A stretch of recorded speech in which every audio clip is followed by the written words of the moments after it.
Fala, meus queridos, vamos falar um pouco aqui sobre a classificação das estruturas de concreto, mais especificamente para a classificação dos pilares. A gente vai ver que, em função da esbeltez do pilar, eu tenho algumas exigências ou alguns requisitos a serem cumpridos, tá ok? Claro que essa classificação de estrutura, ela primeiro deriva daquilo que nós já vimos no curso de análise estrutural. E o que é isso? Uma breve revisão. Bom, quando a gente fala de análise estrutural, nós temos dois tipos de análise. Análise de primeira ordem e análise de segunda ordem. Na análise de primeira ordem, nós estudamos o equilíbrio na configuração geométrica inicial.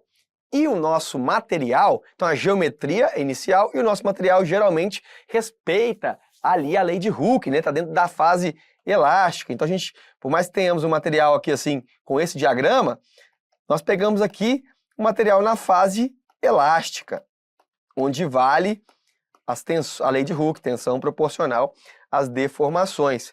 A gente sabe que se for um aço, por exemplo, o escoamento marca a divisão entre a fase elástica e a fase plástica. Então isso daqui, a gente fala de linearidade de material, ou linearidade física de material, quando nós estamos trabalhando aqui na fase elástica, e não linearidade de material quando eu saio exatamente da relação linear, né? Não linearidade, quando a gente está aqui numa análise plástica de material. Só que eu quero falar sobre geometria. Então, uma coisa, análise de material, outra coisa da geometria.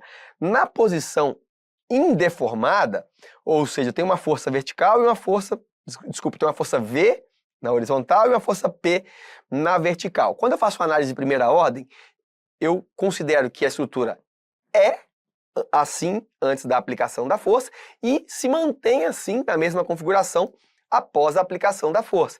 É óbvio que isso não é real. Por quê? Porque quando eu aplico a força V, essa viga ou esse pilar aqui engastado e livre, ele sofre uma deformação lateral que, consequentemente, na análise de primeira ordem, P não exerceria momento, somente V. Quando ele sofre um deslocamento delta, eu tenho um momento gerado por P, que é P vezes o próprio deslocamento. Então perceba que se eu calculo a deformação e depois calculo de novo os esforços em função da deformação apresentada, eu estou fazendo um movimento que é iterativo. Eu preciso rotacionar não, né? Mas rodar isso num software várias vezes até que eu encontre um equilíbrio. Até que o momento que seja gerado por P se equilibre com a deformação gerada por aquele momento, por aquele carregamento. Então, isso precisa ser uma iteração. É isso que a gente fala de análise de segunda ordem. Quando eu falo de análise de segunda ordem, de geometria, significa que o equilíbrio é estudado na configuração deformada da minha estrutura. É obrigatório, para esses casos, considerar também a não linearidade física do material, que é o que eu disse para vocês. Sair da lei de Hooke, passar para a fase não linear do material. E esses efeitos de segunda ordem, eles se somam aos que nós estudamos e obtivemos na análise de primeira ordem. Então, a análise de segunda ordem traz efeitos decorrentes da deformação que se somam, que se sobrepõem, que adicionam ali aos efeitos de primeira ordem.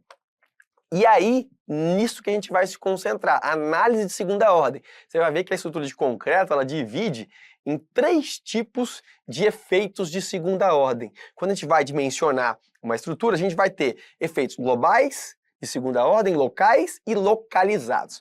Os globais, quando a gente fala análise de segunda ordem, via de regra, estamos falando de análise global de segunda ordem, que é a análise da deformação lateral dos nós da estrutura. Mas quando eu falo análise local de segunda ordem, eu estou falando de um elemento específico, como uma análise no lance de um pilar. Tá? Tem vários lances ali de pilar, e você percebe que esse pilar, em função dos esforços, a cada lance, a cada andar do prédio, ele tem ali desvio, né? Como que eu posso dizer? Não linearidades que evidenciariam um efeito de segunda ordem local naquele elemento. E localizado é quando eu estou falando do efeito de segunda ordem dentro de uma região de um material. Por exemplo, em pilares parede, que é o exemplo que a norma traz, né? Regiões dentro de pilar parede. O pilar parede, ele, como o próprio nome já diz, é um pilar que tem dimensões quase que de parede, né? Então, as duas dimensões, tanto de altura quanto de largura, elas se aproximam muito, ou se distam muito, né, da espessura. Por isso que a gente fala de pilar parede. Então, global, local e localizado.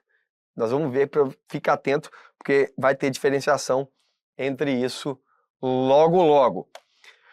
Os efeitos globais de segunda ordem, então de que eu estou falando? Desses efeitos globais, eles podem ser desprezados se, quando eu calculo os efeitos de segunda ordem, eu obtiver valores, efeitos, menores que 10% dos efeitos obtidos de segunda ordem. Então eu, por exemplo, estava calculando o esforço naquele pilar de segunda ordem e acrescentou ali 8 quilonewtons.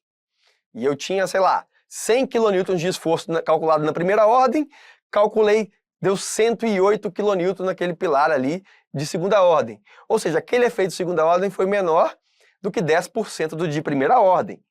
Nesse caso, não houve relevância em calcular uma análise de segunda ordem. Aí ele fala, a norma fala que os efeitos globais podem ser desprezados. Neste caso, então, o que bastaria? Calcular efeitos locais e localizados de segunda ordem. Então, ela não fala que você pode abrir mão de efeitos locais e localizados de segunda ordem, e sim de efeitos globais.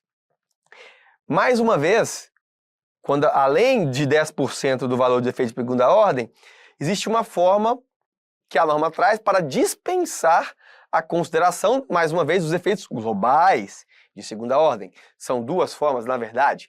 São o parâmetro alfa e o coeficiente gama z, que não vem ao caso explicar como que se calcula cada um deles, mas sim que existem dois métodos para calcular ou para verificar se há a possibilidade de dispensa dos efeitos globais de segunda ordem. Esses cálculos são através do parâmetro alfa e do coeficiente gama z. O parâmetro alfa tem que ser menor do que um alfa 1, dado pela norma, e o coeficiente gama z tem que ser menor do que 1,1, que também é calculado lá pela norma, esse coeficiente gama z e o parâmetro alfa. Uma observação até que eu vi em prova é que ele trouxe para nós, olha, o gama z só é válido para estruturas reticuladas que possuam no mínimo 4 andares. Fora isso, não posso usar, e aí teria que usar o parâmetro alfa. Bom, então a gente viu que na classificação das estruturas eu posso dispensar a consideração dos esforços globais de segunda ordem através de dois métodos, parâmetro alfa ou coeficiente gama z. Quando alfa é menor que alfa 1 ou gama z é menor que 1,1, significa que eu tenho estrutura chamada de estrutura de nós fixos. Nessas estruturas de nós fixos, o que nós temos é que os deslocamentos horizontais são pequenos.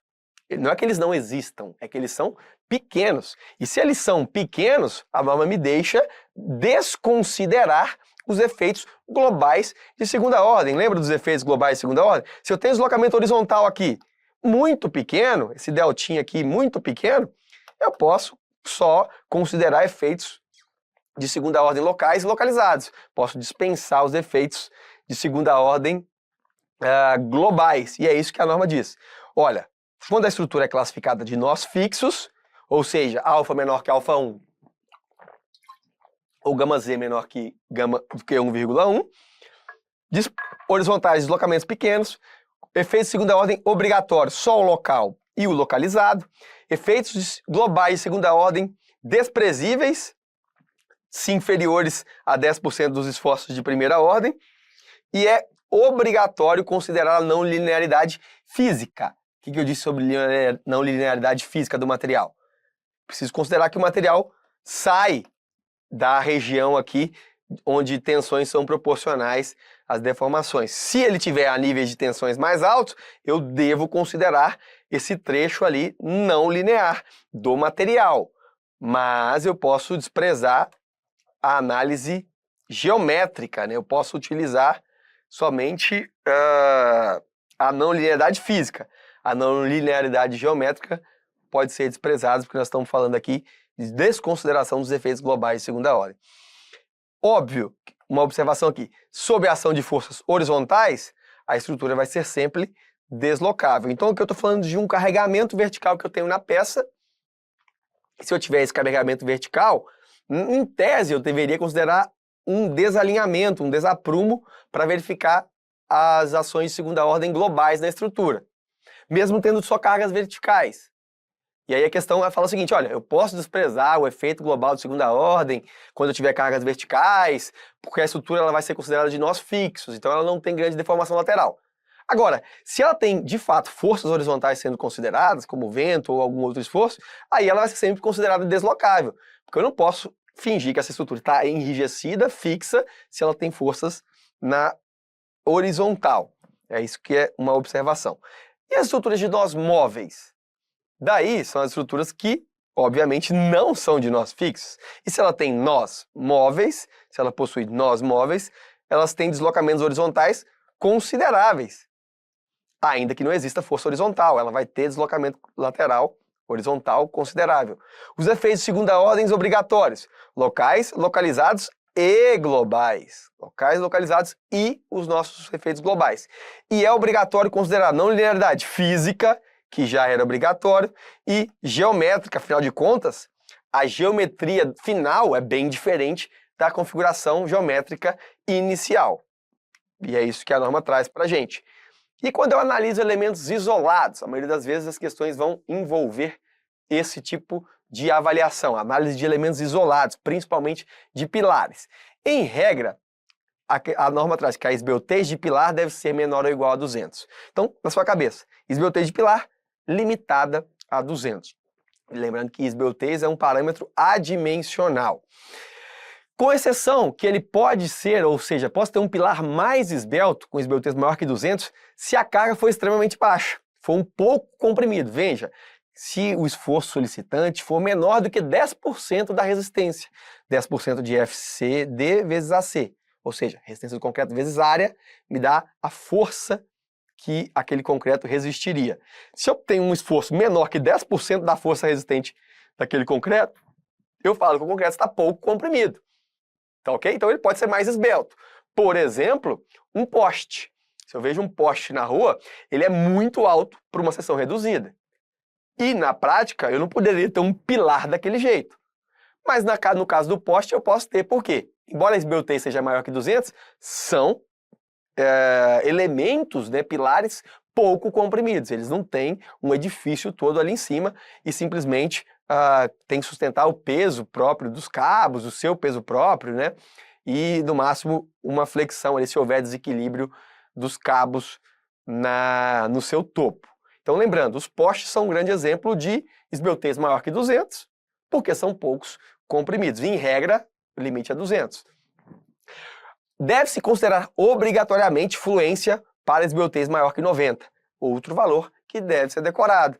Maior que 90, preciso considerar a fluência. Se a esbeltez for maior que 140, deve-se majorar os efeitos locais de segunda ordem. Então, uma outra coisa, ele é muito esbelto, então eu preciso considerar o efeito local. Lembra dos lances de pilar no edifício? A esbeltez, o efeito de segunda ordem local. O localizado, o melhor exemplo é no pilar parede, o local, o melhor exemplo é em lances de pilares, e o global é o desaprumo total, assim, da nossa edificação.